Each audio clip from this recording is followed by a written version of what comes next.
আমরা র্যাব বিলুপ্ত করব এবং আমরা গোয়েন্দা সংস্থাকে রাজনৈতিক স্বার্থে ও মানবাধিকার লঙ্ঘনে ব্যবহার বন্ধ করে সুস্পষ্ট আইনি কাঠামো তৈরি করব। স্বাধীনতার 5 দশকেও একটি রাষ্ট্র আমরা তৈরি করতে পারিনি যা গণতন্ত্র, সাম্য, মানবিক মর্যাদা এবং সামাজিক ন্যায় বিচার নিশ্চিত করে। বরং দেশে একটি নিষ্ঠুর ফ্যাসিবাদী শাসন ব্যবস্থা কায়েম হয়েছিল, যেখানে রাষ্ট্রীয় প্রতিষ্ঠানগুলোকে ক্ষমতাসীন দলের স্বার্থে বেপরোয়া ব্যবহার করে গণতন্ত্রকে ধ্বংস করা হয়েছে। বিরোধী মতের কণ্ঠরোধ, গুম, বিচার বহির্ভূত হত্যাকাণ্ড, সর্ববাসী দুর্নীতি, অর্থ পাচারকে রাষ্ট্রীয় সংস্কৃতিতে পরিণত করা হয়েছিল। জুলাই 2024-এ ছাত্র শ্রমিক জনতার বিপুল গণবিস্ফোরণ ছিল দীর্ঘদিনের পুঞ্জীবিত এই অপশাসনের বিরুদ্ধে পরিবর্তনের গণরায়। আমাদেরকে স্মরণ রাখতে হবে, হাজারো শহীদের রক্তের বিনিময়ে অর্জিত আমাদের এই নতুন স্বাধীনতা কেবল সরকার পরিবর্তনের জন্য ঘটেনি। যে ব্যবস্থার মধ্য দিয়ে ফ্যাসিবাদ কায়েম হয়, আমরা সেই ব্যবস্থার পরিবর্তন চেয়েছিলাম। ফ্যাসিবাদ পতনের বছর পূর্তিতে এই জুলাই আমরা টেকনাফ থেকে তেতুলিয়া, জাফলং থেকে সুন্দরবন, বাংলাদেশের আপামর ছাত্র শ্রমিক জনতা, আবাল বৃদ্ধ বনিতা, চায়ের টঙের দোকান থেকে ডাক্তার, ইঞ্জিনিয়ার, চা শ্রমিক, আপনাদের সবার ভালোবাসায় সিক্ত হয়েছি।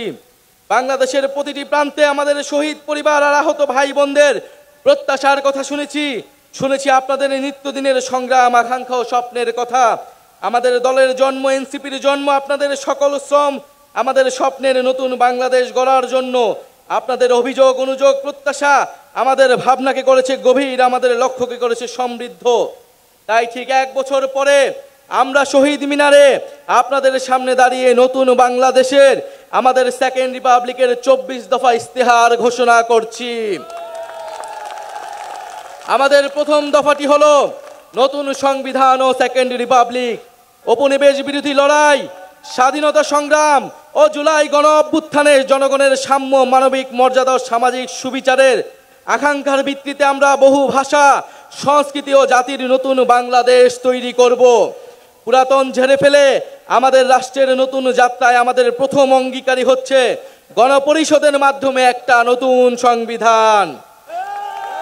জুলাইয়ের আকাঙ্ক্ষা পূরণে আমাদের এই নতুন সংবিধান একনায়কতন্ত্র, পরিবারতন্ত্র, ফ্যাসিবাদী কাঠামোর বিলোপ করে একটি বৈষম্যহীন, গণতান্ত্রিক, অন্তর্ভুক্তিমূলক ও জনকল্যাণমুখী রিপাবলিক গঠন করবে।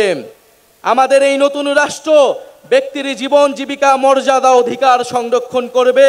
এই নতুন সংবিধান আমাদের রাষ্ট্রের আইন, বিচার ও নির্বাহী বিভাগের মধ্যে ক্ষমতার সুনির্দিষ্ট বিভাজন ও ভারসাম্য নিশ্চিত করবে। আমরা জুলাই ঘোষণাপত্র, জুলাই সদনের সাংবিধানিক স্বীকৃতি নিশ্চিত করব। ইনশাল্লাহ আমাদের নতুন বাংলাদেশে ন্যায় বিচার নিশ্চিত করা হবে। আমাদের পঞ্চম দাবিটি হচ্ছে সেবামুখী প্রশাসন ও দুর্নীতি দমন। বাংলাদেশে আমলাতন্ত্রকে দলীয়করণের মাধ্যমে শোষণের হাতিয়ার হিসেবে ব্যবহার করা হয়েছে। আমরা প্রশাসনের সকল প্রকার রাজনৈতিক হস্তক্ষেপ বন্ধ করব। আমলাতন্ত্রকে সুদক্ষ সেবামূলক প্রতিষ্ঠান হিসেবে গড়ে তুলতে আমরা উন্নত প্রশিক্ষণের ব্যবস্থা করব। বিভিন্ন খাতের যোগ্য বিশেষজ্ঞদের সরকারে অধিকতর অংশগ্রহণ নিশ্চিত করব। নিয়োগ, বদলি, পদায়ন ও প্রমোশনের ক্ষেত্রে মেধা এবং যোগ্যতাই হবে একমাত্র মানদণ্ড। সরকারি কর্ম কমিশনের সকল প্রশাসনের নিয়োগের ক্ষেত্রে সততা, নিরপেক্ষতা বজায় রাখতে যথাযথ নিয়োগ কাঠামো তৈরি করব। আমরা ডিজিটাল গভর্নেন্স চালুর প্রতি বিশেষ গুরুত্ব দিব। আমরা রাষ্ট্রীয় সম্পদ চুরি, দুর্নীতি, স্বজনপ্রীতি, দলীয়করণের, বিচারহীনতা এবং বিচারে দীর্ঘসূত্রিতা পরিহার করে দুর্নীতির দ্রুত বিচার, শাস্তির বিধান করব। সরকারের যে কোনো দাপ্তরিক দুর্নীতি প্রকাশ করলে সংশ্লিষ্ট ব্যক্তিকে বিশেষ আইনি সুরক্ষা দিতে হুইসেল ব্লোয়ার প্রোটেকশন আইন প্রণয়ন করব। সমাজে, শিক্ষায়, সমাজের দুর্নীতি বিরোধী মূল্যবোধ এবং সচেতনতা তৈরি করব। আমাদের ষষ্ঠ দাবিটি হচ্ছে জনবান্ধব আইন শৃঙ্খলা রক্ষাকারী বাহিনী।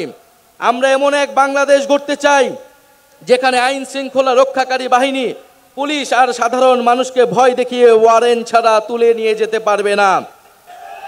আমরা ঔপনিবেশিক আমলের 1861 ও 1898 সালের পুলিশ আইন যুগোপযোগী করব।